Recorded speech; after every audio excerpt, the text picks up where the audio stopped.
Kevin Johnson, 35, was at a low point, struggling with mounting debts and a dismal job situation. But a simple act of kindness, giving a small amount of money to a homeless person, led to an incredible turn of events. Watch how this unexpected gesture sets Kevin on a path to a life-changing opportunity.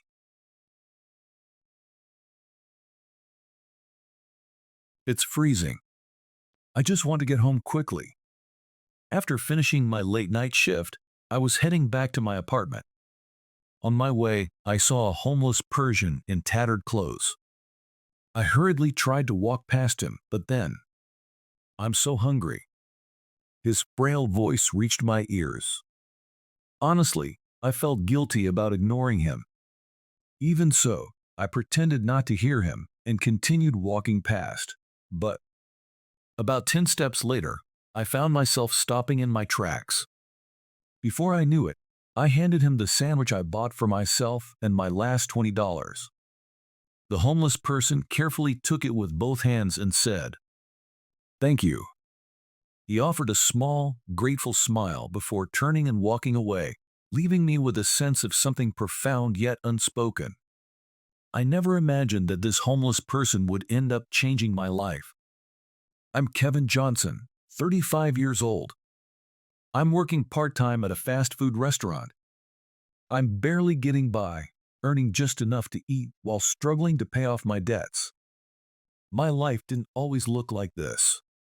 It all changed just 2 years ago. I had been ambitious about starting my own business since my college days, and the company I founded right after graduation quickly took off. For almost 10 years, I ran a small online retail business, making a decent living, enough to live comfortably. I knew I was doing well for myself, enjoying the success I had worked so hard to achieve. And that's where things went wrong. I got so caught up in my own success that I stopped paying attention to the world around me. Not long after my company started thriving, the online business landscape became fiercely competitive. The number of online-based services exploded. And to stay ahead, you needed fresh ideas and a way to stand out from the competition. But at that time, I ignored those crucial business strategies. I've made it this far. There's no need to change what's working. Other companies should just steer clear of my path. I was under the delusion that I was at the top and that I could stay there no matter what.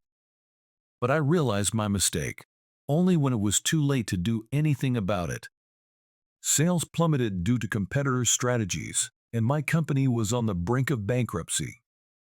My employees, who had always followed my lead, started voicing their concerns, knowing that the company was in serious trouble. Looking back, they were only trying to save the business, and I should have set aside my pride and listened to them. Many of them were older and more experienced than I was, starting a company right out. But I just couldn't do it. If you're unhappy with the way I run things, you're free to leave. I stubbornly refused to listen to anyone else's opinions and threw those words around. As a result, no one stayed by my side. All the employees left, and soon after, the company went bankrupt.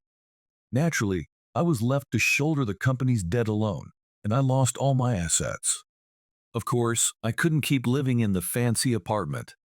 In fact, it was impossible to find any place to rent with no jobs and a mountain of debt. There was even a time when I was forced to live on the streets. My parents had passed away, so I had no one to turn to. The few friends I had from school drifted away after I pushed them away with my arrogance, leaving me with no one to connect with. The people I knew from the industry through work wouldn't reach out once they found out I had lost all my status, reputation, and money. And of course, no former employees would help me either, considering my forceful management style and my selfish behavior right before the company collapsed. Well, even if there was someone willing to help, at this point, I don't think I could bring myself to swallow my pride and ask them for help. All I had left was my pride. I think I spent about a month living on the streets. No proper home, no place to sleep. I knew I didn't have the luxury of being picky about work, when I couldn't even take a shower. But after living a flashy life as a company president for so long, even something as simple as going to a job interview felt impossible for me. I spent my days wandering the streets, not wanting to think about anything. People who passed by gave me strange looks, and I was constantly mocked as dirty by drunk guys and unruly kids. Why is this happening to me? Don't they know who I am? I clung to my past glory, bravely talking back in my mind. But deep down, I knew better than anyone that I was a miserable and pathetic person. I felt so ashamed of myself that, for the first time since my life fell apart, I cried out loud alone in a dark alley. After that one cry, I felt oddly relieved, and the next day my mind felt clearer than it had in a long time. Clinging to past glory and staying bitter wasn't going to change anything.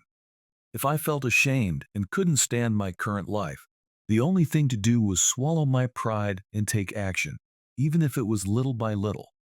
That's how I started thinking. From that day on, I started looking for work, and slowly, I began to earn some money. But without a home and with debts hanging over me, getting a full-time job right away was impossible.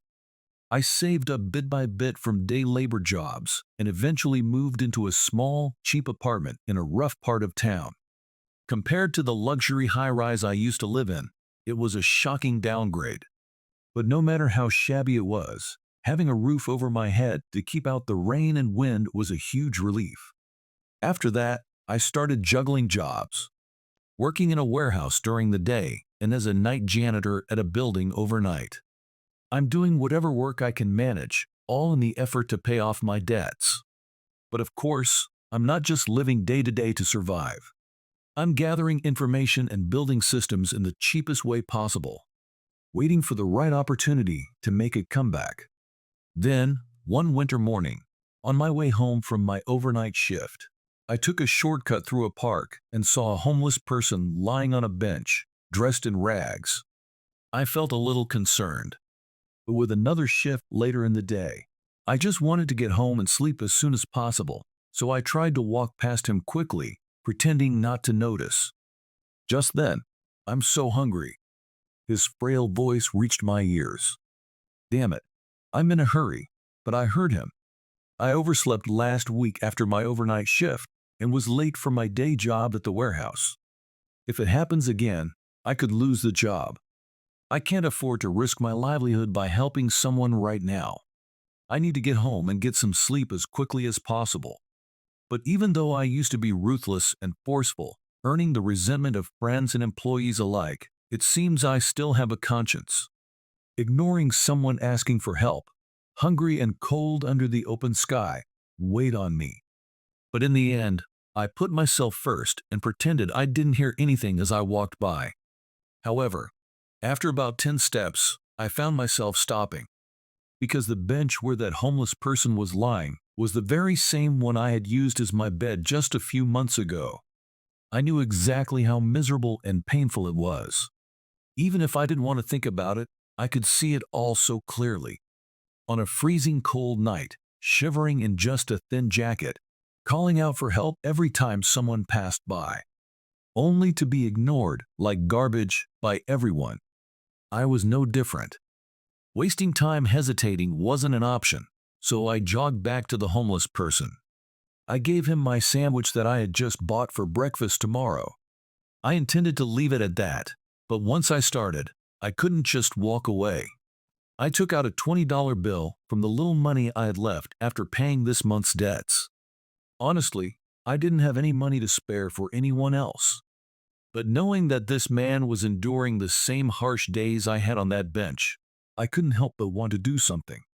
Here, use this to get something to eat or find a place to stay. The homeless person carefully took the $20 bill I handed her with both hands. Thank you.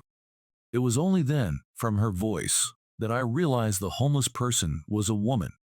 Being homeless is hard enough for anyone, but for a woman, it's probably even worse. But I didn't have any more money or time to spare for anyone else. Take care, I said before hurrying back home. After that, I made it home, collapsed into bed, and managed to get up in time for work. Although I was still tired, I didn't have my night shift today, so I decided I would finally get some real sleep, and I made my way back to my apartment. That's when I noticed a luxury car parked in front of my rundown apartment building.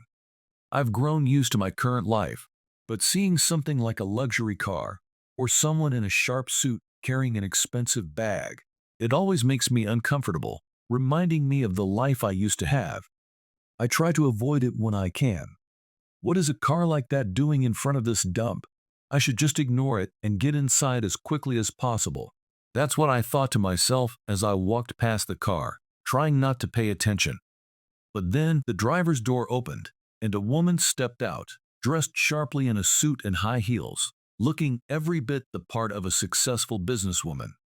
And then, You're running late. Back when you were the boss, you never stayed late at the office. I was shocked to hear that voice speaking to me. What? I recognized that voice, so I looked closely at the woman's face, hardly believing it. Wait, Amanda? Yeah, it's been a while, Mr. Johnson. I couldn't wrap my head around what was happening. Amanda used to be my secretary. A college friend had introduced her to me, saying she was really sharp, so I brought her into the company. As promised, she was incredibly capable for her age, and she became my right hand, serving as my secretary for the last 3 years. But she was probably the one most affected by my pushy management style, arrogance, and selfish behavior. Like the other employees, she left the company when it was on the brink of collapse. And after the company went under and I ended up homeless, she never contacted me, just like everyone else.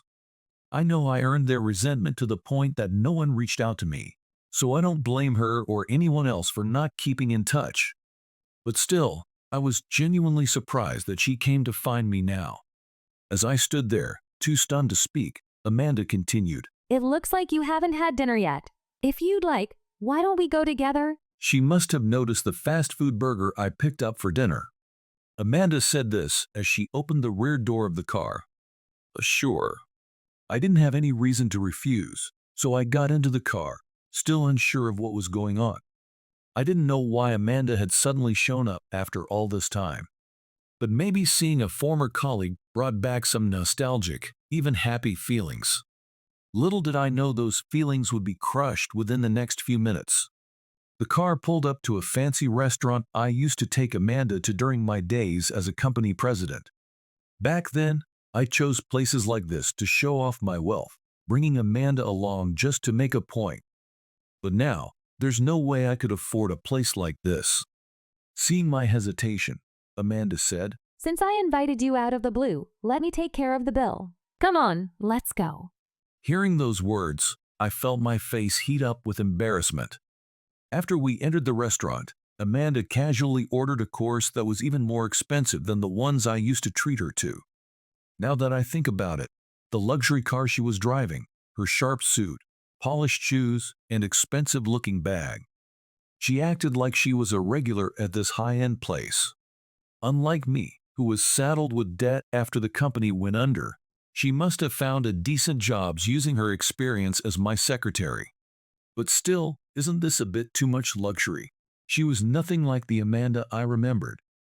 The Amanda I knew. She was excellent at her job, but honestly, her appearance was pretty plain. She didn't come from a wealthy family and sent most of her paycheck back home, or so she told me. Her hair was always unkempt, tied back in a rough ponytail like a kid who didn't care about grooming. She didn't wear makeup, and her office clothes were always wrinkled.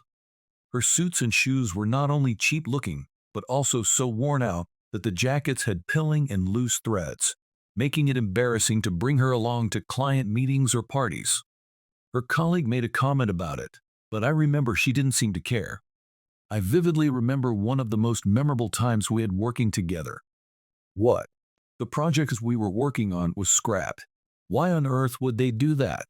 Just as we were starting to plan a major event with one of the fastest growing companies, thanks to a meeting of COs. The day after I brought Amanda along to meet them, I got a sudden message saying the deal was off.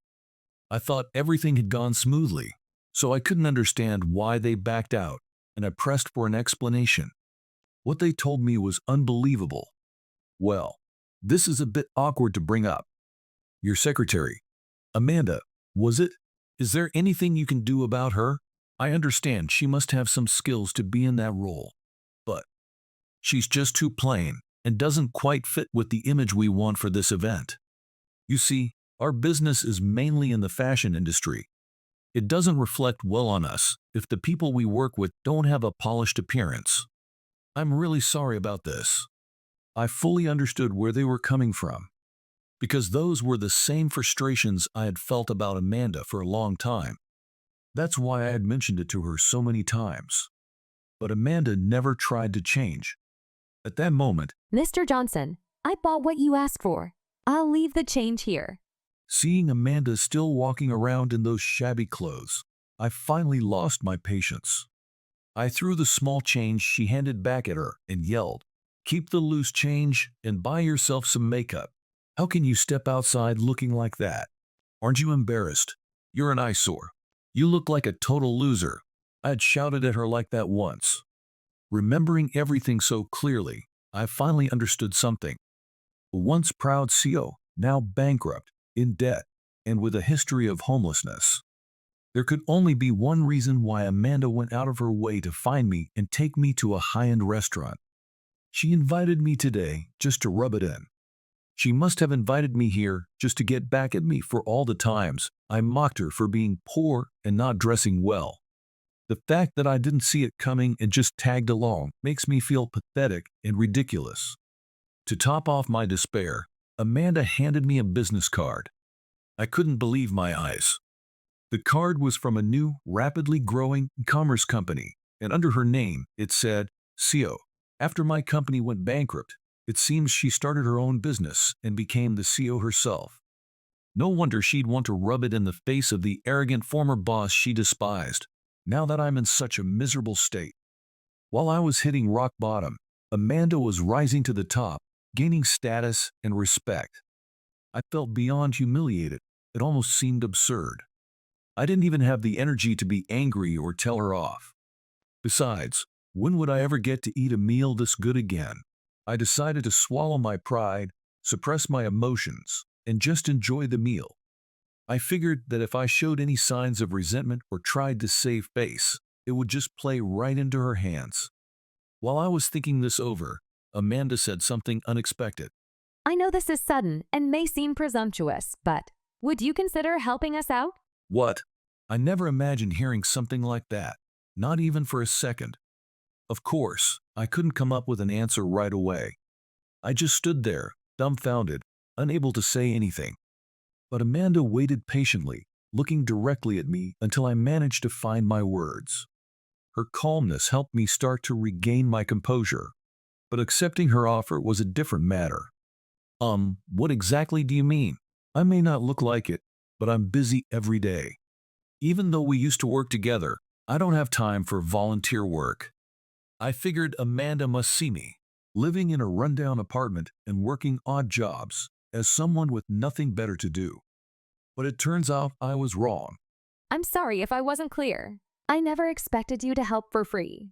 I'm asking if you would join my company as the vice president and help with the management. I can't offer the same salary you had as a CEO, but I'm willing to discuss what I can do to make it worth your while. What? It seems Amanda is genuinely serious about recruiting me into her company. But even after such a thorough explanation, I still had my doubts. I could understand inviting a close former colleague or a respected boss. But I was the exact opposite of that for Amanda. What possible reason could she have to bring someone like me into her company? Why? After all the terrible things I said to you, you must hate me, right? Without changing her expression, Amanda responded to my words. That's true. There were times when I was hurt so badly that I considered quitting. I was on the verge of a breakdown sometimes. It would be a lie to say I didn't hold any resentment towards you. Of course. Most of the people who worked at my company back then probably felt the same way about me. I understand that now. It's obvious to me. I understand all too well what it feels like to be at the bottom. Considering that, maybe the company's collapse, my homelessness, and my current miserable state, it's all just the consequences of my actions. But Amanda wasn't finished speaking. But at the same time, I'm also grateful to you. Just as you pointed out back then, I didn't care much about my appearance. Part of it was because I didn't have much money, sending most of my paycheck back home to my family. But even aside from that, I didn't understand the importance of presenting myself well. I thought if someone was truly capable and trustworthy, appearance didn't matter. That's how I saw things. And that mindset didn't change, even after I started my own company. But when my business wasn't growing as I had hoped, I remembered what you said. So I decided to invest in better suits, shoes, and started going to a salon for my hair and makeup. And suddenly, my business took off. Nothing else had changed, but that one thing made a huge difference. To let people see what's inside, you first have to present yourself well on the outside. Even though you put it harshly, you taught me how important that is. I've come to truly appreciate it.